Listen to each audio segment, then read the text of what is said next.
साने गुरुजी लिखित पुस्तक श्यामची आई. रात्र 27वी. उदार पितृहृदय. आमच्या घरात त्यावेळी गाय आली होती. गाईच्या दुधाचा खरवीस घरी केला होता. आईला माझी आठवण येत होती. मला खरवीस फार आवडत असे. मी लहान होतो तेव्हा गवळवाडीची राधा गवळण माझ्यासाठी तिच्या घरी खरवीस असला तर घेऊन येत असे. ती राधा गवळण पुढे लवकरच मेली. श्यामला खरवीस पाठवला असता कोणी येणारे जाणारे असते तर, आई वडिलांना म्हणाली. वडील म्हणाले, कोणी येणा जाणारे कशाला, मीच घेऊन जातो. घरच्या गाईच्या चिकाचा खरवीस, श्यामला आनंद होईल. उद्या पहाटे उठून मीच घेऊन जाईन. परंतु कशात देशील?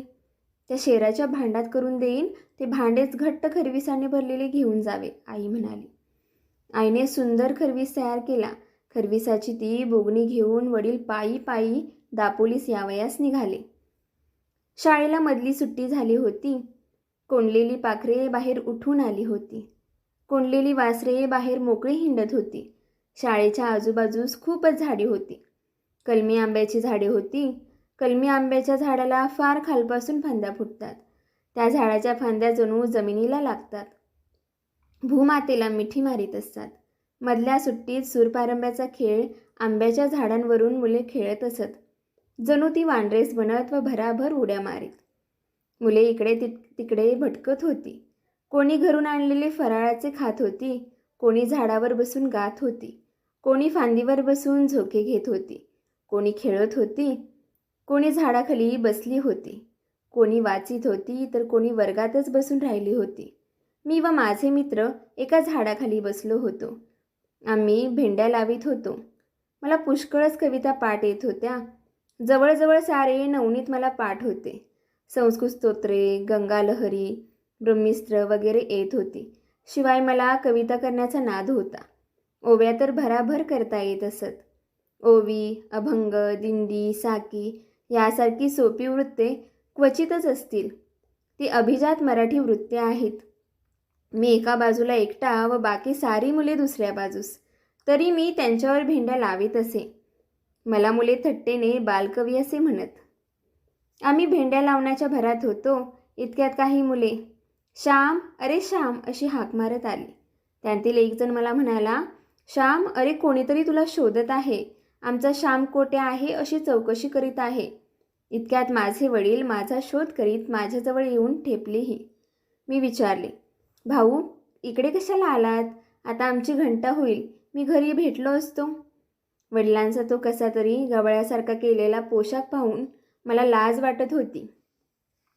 इंग्रजी शिकणाऱ्या मुलांत मी वावरत होतो. जरी कशाचे मला महत्त्व कळू लागले नव्हते तरी झकपक पोशाखाचे कळू लागले होते. 6 कोस चालून आलेल्या पित्याचे प्रेम मला दिसले नाही. मी आंधळा झालो होतो. शिक्षणाने हृदयाचा विकास होण्याऐवजी संकुचितच होत होता. शिक्षणाने अंतर्दृष्टी येण्याऐवजी अधिकच बहिर्दृष्टी मी होऊ लागलो होतो. वस्तूच्या अंतरंगात जाण्यास शिक्षणाने तयार होण्याऐवजी वस्तूच्या बाह्य रूपारंगावरच भुलू लागलो होतो. जे शिक्षण मनुष्याला इतरांच्या हृदयात नेत नाही, इतरांच्या हृदय मंदिरातील सत्यदृष्टी दाखवित नाही, ते शिक्षण नव्हे. शिक्षणाने मला प्रत्येक वस्तू, प्रत्येक व्यक्ती म्हणजे ज्ञानमंदिर वाटले पाहिजे. या सर्व बाह्य आकाराच्या आत जी दिव्य व भव्य सृष्टी असते तिचे दर्शन मला झाले पाहिजे. ते जोपर्यंत होत नाही, अंधुकही होत नाही, तोपर्यंत घेतलेले शिक्षण व्यर्थ समजावे. हृदयाचा विकास ही एक अतिमहत्त्वाची, जीवनात सुंदरता व कोमलता आणणारी वस्तू आहे. 6 कोस वडील चालून आले. का आले? तो खरवीस, ती एक खरविसाची वडी मुलाला देण्यासाठी. किती प्रेम! त्या प्रेमाला कष्टही आनंद रूपच वाटत होते. खरे प्रेम तेच, ज्याला अनंत कष्ट, हाल व आपत्ती सुंदर आणि मधुर वाटतात. हे असले दिव्य प्रेम मला लहानपणी मिळाले होते. आज मी माझ्या आईबापांच्या त्या प्रेमातही दोष पाहीन.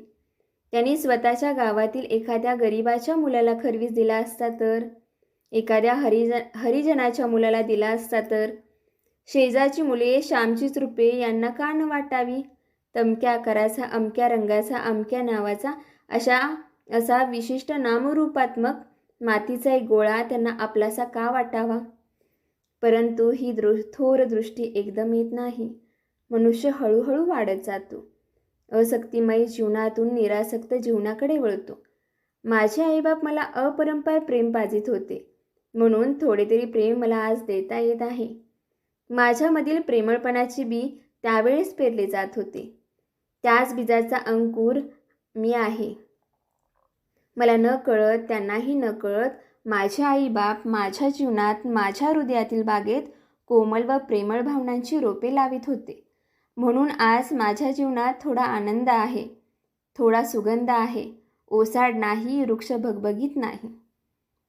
मुले मला हसतील, ते का तुझे वडील? काय फेटा बांधला आहे, काय तो कोट, असे म्हणून चिडवतील. ह्याचेच मला वाईट वाटत होते. वडिलांच्या हृदयाकडे मी पाहत नव्हतो. माझीच मला काळजी होती. माझ्याच प्रतिष्ठेच्या पूजेचा मी विचार करीत होतो. आपण सारेजण अहमवेद असतो. आपण द्विद्वेषी नाही, द्विवेदी नाही, त्रिवेदी नाही, चतुर्वेदी नाही. आपण सारे एकवेदी आहोत व त्या वेदाचे नाव आहे अहम. सारखा आपलाच विचार आपण करीत असतो. आपला मान, आपले सुख, आपली आडता, आपली अब्रू, सारे आपलेच. आपणास म्हणूनच मोठे होता येत नाही. जो स्वतःच विसरू शकत नाही तो काय प्रेम करणार? वडील म्हणाले, श्याम, तुझ्या आईने तुला खरवीस पाठवला आहे. तुझ्यासाठी मी घेऊन आलो आहे. तो तू व तुझे मित्र खा व बोगणी परत द्या. त्यांनी खरविसाची बोगणी मजजवळ दिली. इतर मुले माझ्याकडे पाहून फिदी फिदी हसत होती. मी शरमलो होतो. माझे वडील पुन्हा म्हणाले, श्याम, अरे बघत काय बसलास? टाक उरकून, लाजायला काय झाले? या रे मुलांना, तुम्हीही घ्या. श्यामला एकट्याने खावयास लाज वाटत असेल. एकट्याने नाही तरी एकट्याने खाऊच नये. 4 चौघांना द्यावे. इतर मुले निघून गेली. माझे मित्र फक्त राहिले. एक धीट मित्र पुढे आला. त्याने भांड्याचे फडके सोडले. ए रे श्याम, या रे, आपण फन्ना करू, फडशा पाडू, असे तो म्हणाला. आम्ही सारे खरविसावर घसरलो. माझे वडील बाजू जरा पडले होते. ते दमून आले होते. त्यांनी खरवीस घेतला नाही. आम्ही देत होतो तर म्हणाले, तुम्हीच खा, मुलांनीच खाण्यात गंमत आहे.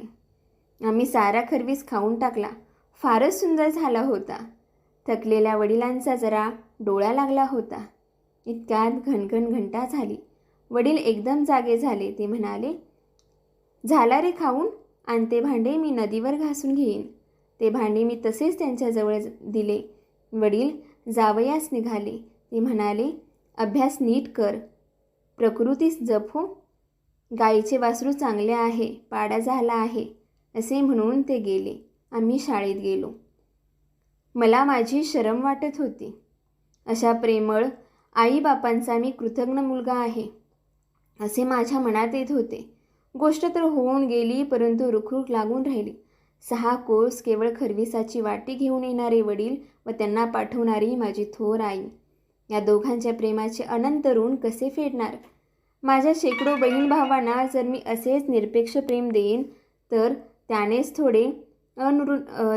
थोडे उतराई होता येईल, एरवी नाही.